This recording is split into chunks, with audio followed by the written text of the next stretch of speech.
Hi, I'm Miss Mac, and I want to welcome you to Studio C100. I teach art to grades 1, 3, and 5, and these are the classes that I see once every 3 days. The classroom is looking a little different this year, but students have already discovered that in order to be socially distanced, they need to stay 7 markers and 1 cap away from each other. When I'm doing whole class instruction, it's happening on the big screen at the front of the room so that all of our young artists have a clear view of what's happening that day. Now, my real name is Kelly McFadden, but trust me, everyone calls me Miss Mac. I'm very lucky to have a beautiful, talented daughter in high school. I also have 2 less than talented cats, but they're still cute. I come from the center of the universe, Guelph, Ontario, Canada, but I've also called Cairo and Manila home.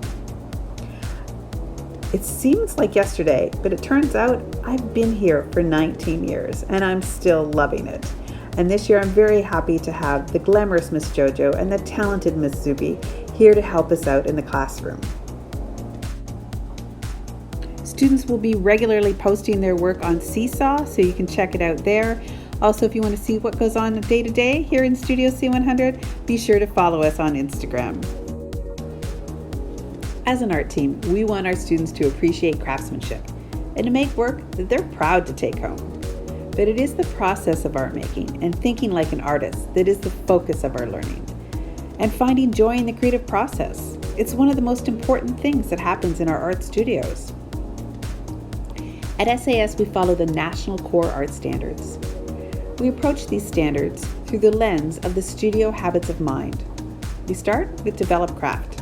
Our young artists need to learn to use the tools and materials that will help them to create all kinds of amazing art, from drawing to painting to printmaking and sculpture, and a million things in between.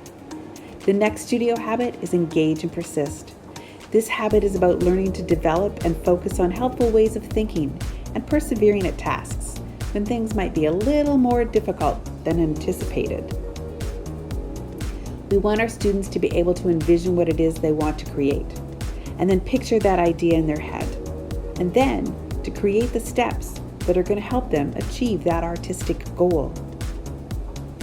The next studio habit is express. As artists, we want our students to be able to confidently convey their ideas through their artwork. Observe is another studio habit. Artists take the time to notice the details in their environment and to take note of things that others may not have noticed. Those little details could really impact your artwork. Reflecting on their work is very important. We want our kids to be able to talk about their work and the ideas behind them. How did they make it? What did they learn while they were making it? What would they change? What are they proud of? And what do they want people to know about their artwork? We also want to use the habit of stretch and explore. As artists, we want students to reach beyond what they think they might be capable of. We want them to explore new ways of thinking, of working, and problem solving. Most of all, we want them to challenge themselves.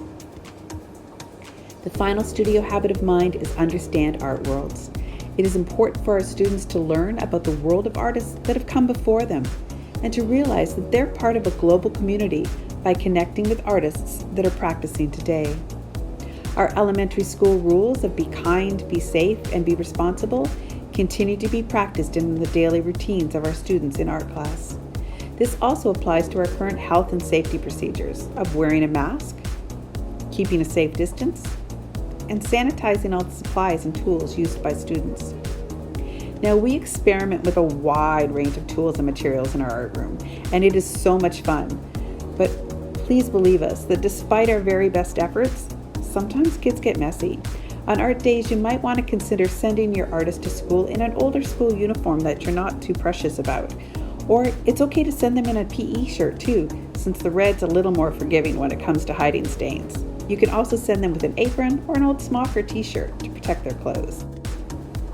Despite the changes that have been made to art classes this year and last year, we can assure you that our young artists will continue to produce imaginative art pieces, develop their creative skills, and work on being independent, knowledgeable artists. We also hope that they have a lot of fun. It's important to us that they find the joy in the creative process.